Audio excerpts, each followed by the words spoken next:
hablar un poquito en otro nivel. Yo recién me antecedieron experiencias que son más a nivel escolar y yo quería contarles un poco cómo es que estamos haciendo en conjunto con el Ministerio de Educación, Ciencia y Tecnología de Salta para centrar el análisis de las políticas que se implementan en los aprendizajes. Cómo estamos pudiendo nosotros, o el modelo, la propuesta que tenemos nosotros para poder medir qué efecto están teniendo las políticas educativas en los aprendizajes. Y bueno, antes que eso quería agradecer siempre a Educar 2050 por el espacio, que se agradece mucho. Bueno, en los países en vías de desarrollo crecientemente se están evaluando políticas educativas. Si bien hace unos años esto no era una práctica tan frecuente, a lo largo de la última década han aumentado exponencialmente las evaluaciones rigurosas de programas y políticas educativas. Acá tienen un poco la distribución geográfica de distintos estudios que se han realizado en países en vías de desarrollo. Está un poquito de 2016, 2018 han aumentado considerablemente. Y lo que vemos en la región es que hay ciertos países que claramente están liderando el tema de generación de evidencia en políticas educativas, principalmente Chile, México y Brasil. Ahora, más allá de que evidentemente se están evaluando rigurosamente políticas educativas con mayor frecuencia que antes, todavía se enfrentan, y los gobiernos se enfrentan muchos obstáculos para que esto sea una práctica frecuente. En primer lugar, hay un obstáculo de tiempo, que tiene que ver con que los plazos de la política requieren decisiones a muy corto plazo y en general esas investigaciones demoran 1 o 2 años siempre en producir resultados. Después una cuestión también de capacidades. En general los ministerios de educación no tienen personal que se dedique específicamente a temas de evaluación de impacto.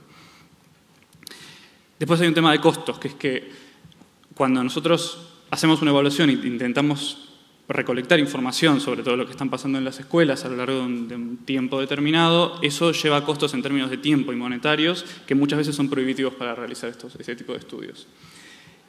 Y muchas veces también lo que ocurre es que los investigadores que llevan adelante estas evaluaciones están más pensando quizás en avanzar la frontera del conocimiento que en producir información que sea útil para las políticas educativas. Lo que nos lleva al último punto, que tiene que ver justamente con que muchas veces estas evaluaciones no desembocan en toma de decisiones. Entonces, para atacar estos problemas, en 2017, a partir de la iniciativa del profesor Alejandro Ganimián de la Universidad de Nueva York, hay una asociación, digamos, con el Ministerio de Educación, Ciencia y Tecnología de la provincia de Salta.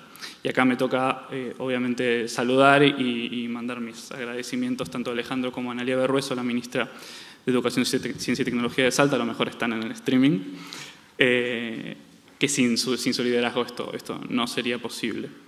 Entonces, esta iniciativa para llevar adelante evaluaciones de impacto en la provincia se formaliza en lo que nosotros llamamos Centro de Innovación y Evaluación, que está embebido, digamos, situado en la Subsecretaría de Calidad e Innovación Educativa del Ministerio de Educación, Ciencia y Tecnología de Salta, que también tengo que saludar a Gloria Crespo, la subsecretaria, y a Gaby Guerrero y a todo su equipo, y con el apoyo de JPAL, es decir, yo.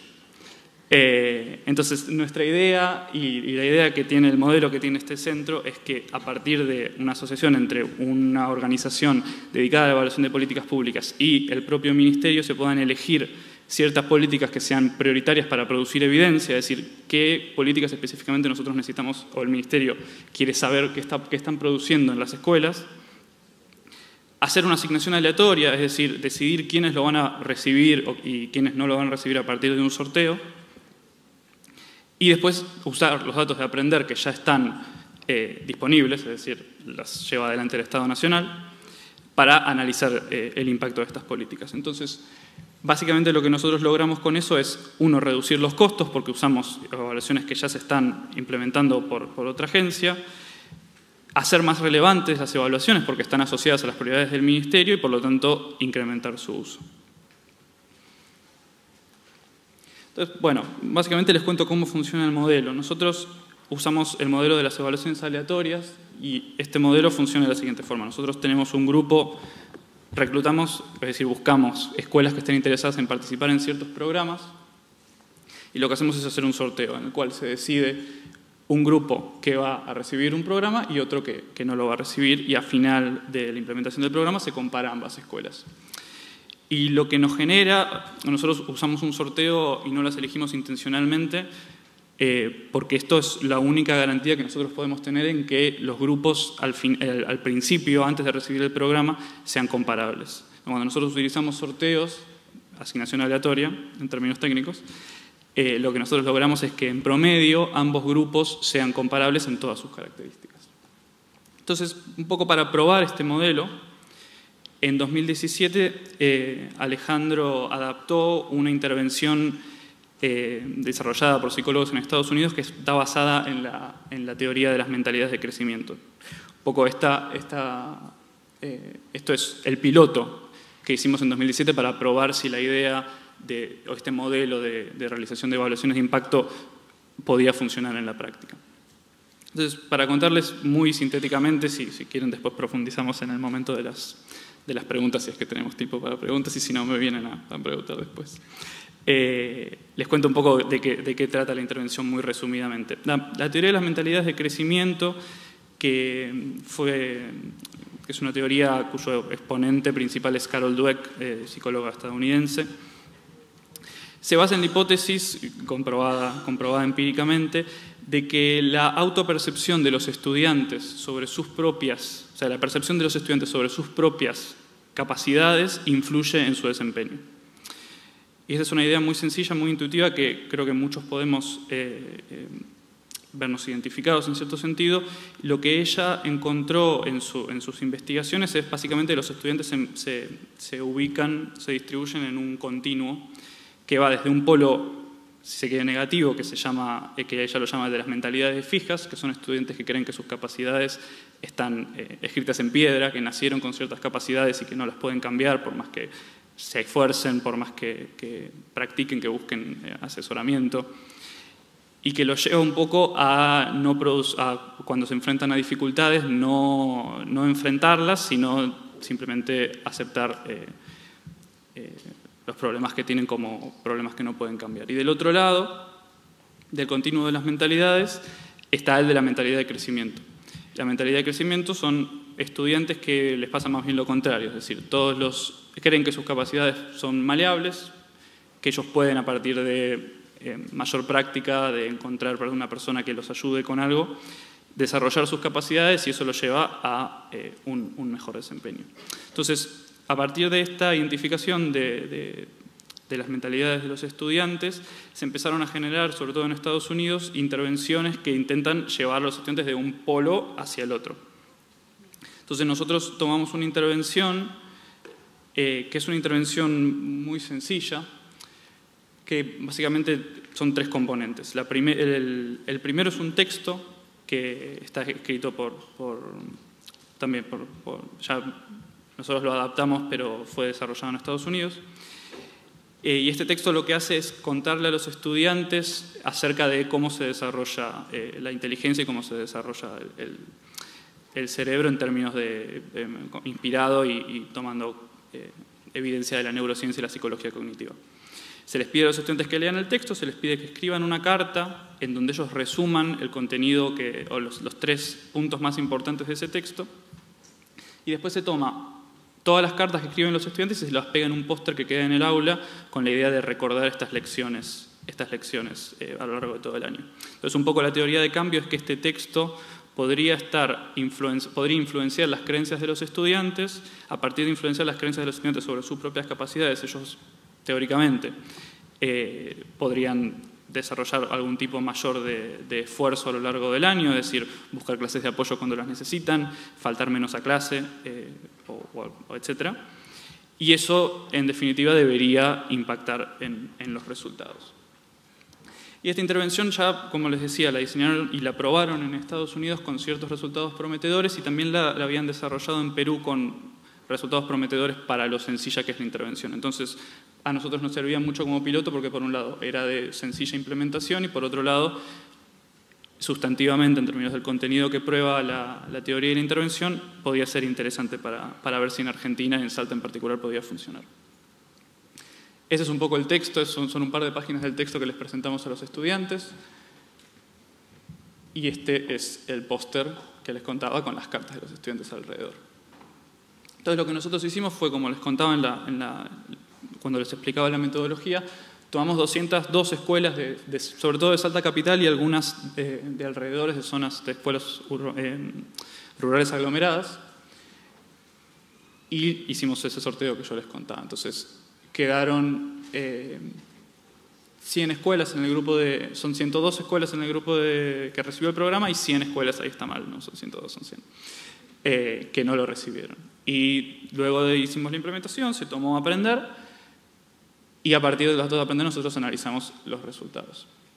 Y como les contaba, ¿no? Cuando nosotros hicimos el sorteo, lo que nosotros después pudimos chequear cuando tuvimos los datos es que antes de la implementación del programa, las escuelas tenían el mismo promedio en sus indicadores, en su matrícula, en sus porcentajes de estudiantes repitentes, en el porcentaje de estudiantes salidos sin pase, en el porcentaje de estudiantes con sobredad, en los resultados de aprender. Eran comparables antes de recibir el programa. Por lo tanto, los resultados o la diferencia que nosotros pudiéramos ver después del programa efectivamente tenía que ver con el programa y no con otras cuestiones previas que podían estar interviniendo.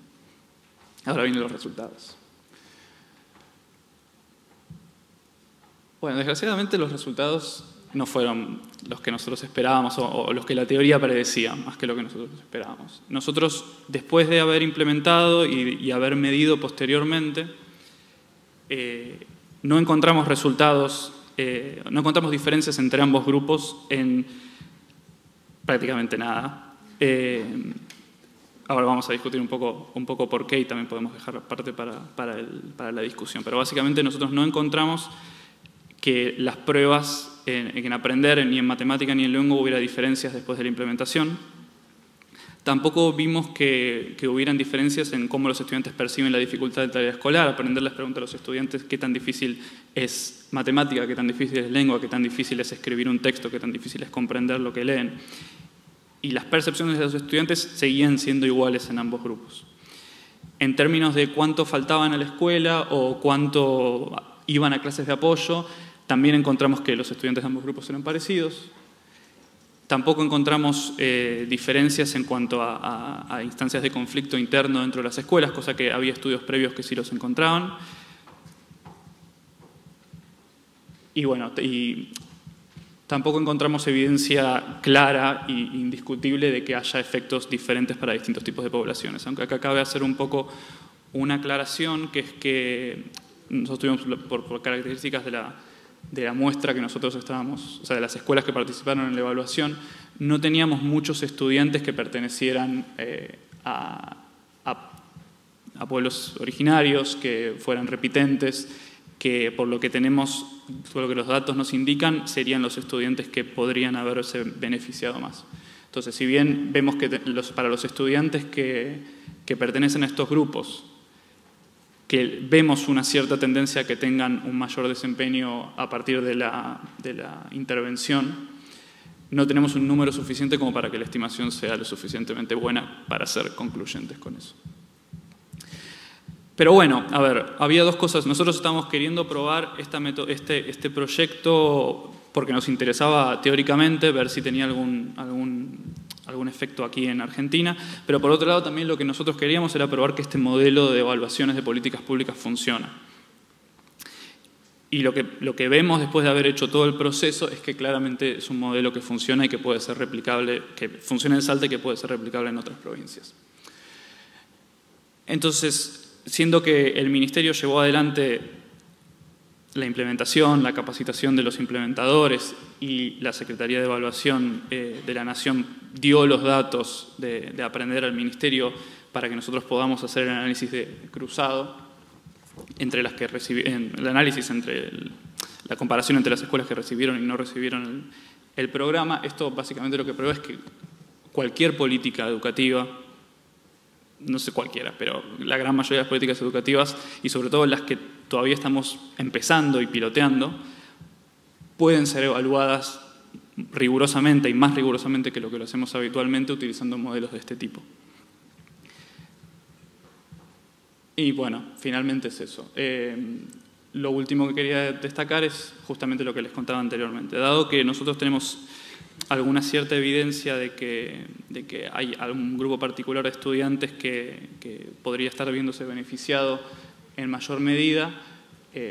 También una de las hipótesis acerca de por qué no funcionó, y esto también disparó mucha discusión interna acerca de las características de las escuelas y qué cosas podrían funcionar en ciertas escuelas y no en otras, tiene que ver justamente con que, bueno, quizás hay cierta probabilidad y experiencias en otros lugares nos indican que los estudiantes que nosotros teníamos en zonas urbanas podrían no ser los que más se ven beneficiados por la evaluación, por la intervención de mentalidades de crecimiento. Así que bueno, eso era lo que quería contarles. Les agradezco mucho.